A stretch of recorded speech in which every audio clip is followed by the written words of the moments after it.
The Shelter European project aims at increasing resilience, reducing vulnerability, and promoting better and safer reconstruction in historic areas. To improve monitoring, citizens, volunteers, and professionals can collaborate by using the Shelterbot. Shelterbot is our proposed crowdsourcing solution for citizens' engagement. Its goal is to collect structured data from citizens living in the surroundings of historic areas. The data collected from this tool will then be displayed in the resilience dashboard. This way, decision makers can promptly react to situations at risk. This video is a demonstration of the functionalities of the tool. Head to the description to start using the bot. To start using the bot, tap Start. Now you will be asked to log in. To do so, tap on Login. This will open a browser inside Telegram, where you can insert your login data.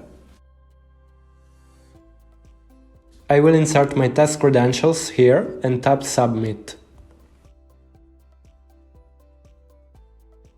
Okay, I'm logged in. Now I can close this window and get back to the bot.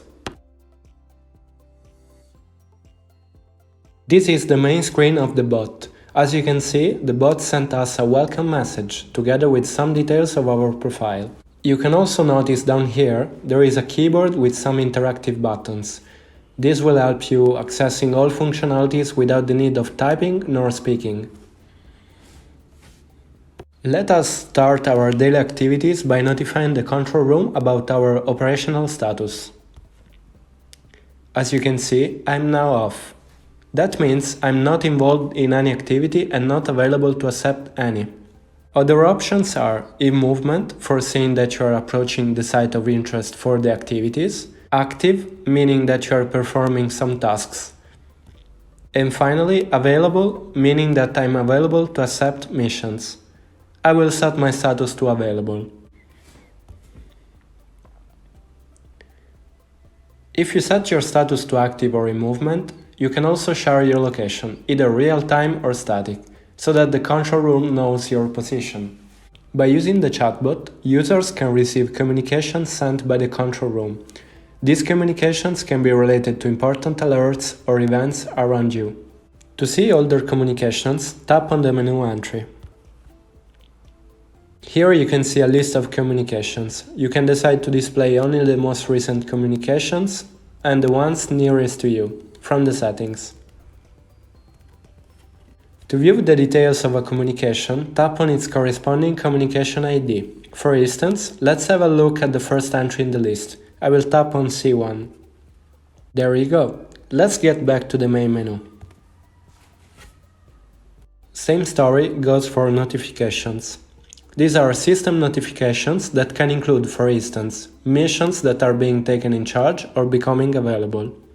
Missions are tasks sent by the control room to users, to inform them on available operations that need to be completed on sites.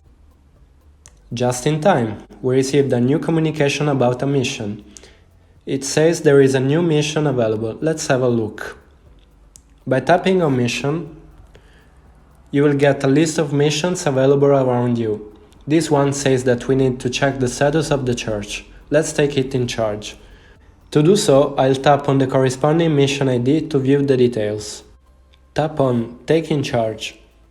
Good, now it's time to head to the church. Let's now update our status to in movement and also share our location in real time, so that the control room knows where we are.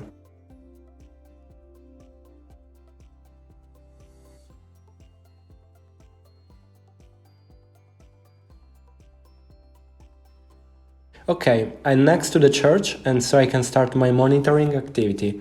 Let's again update our status to active and select our activity. Activities, as you can see, are divided by hazards categories. The monitoring activity does not have any related hazard and so I'll find it under Others. There we go, activity and status are up to date. Now I check the status of the church and ready to report its conditions. Tap on Reports and then Create Report. This is the guided procedure to create a new report. These buttons represent all the information that you can attach to it. To send a report, three information are required: location and description, either textual or by attaching a multimedia object. I'll attach my position. This position will be used to display the report on the resilience dashboard.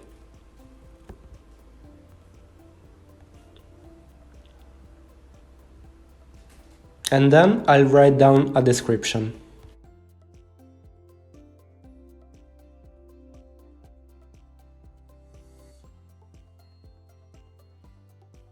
I will also attach a picture of the church to better describe the situation.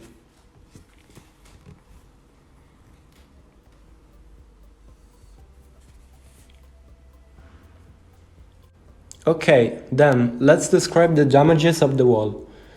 I will tap on damages, then wall, then type of damage, and then crack pattern. Let's save and go back. Let's also bind the report to a mission. Tap on mission, and then on the related one.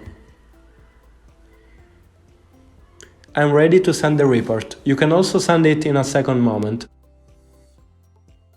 Let's view our just created report from the list of reports.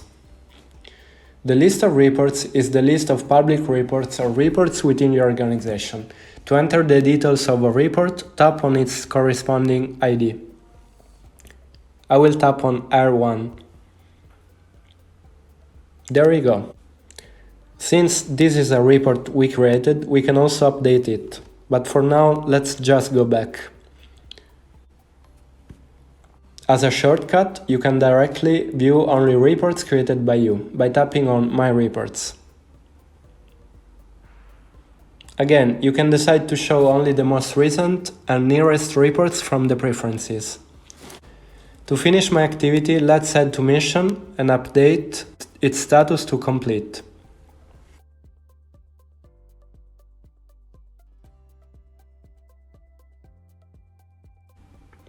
Let's also update my status to off, since my daily activities are over.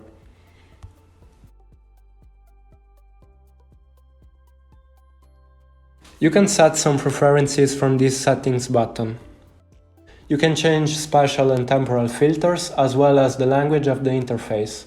Currently, the bot is available only in English and Italian.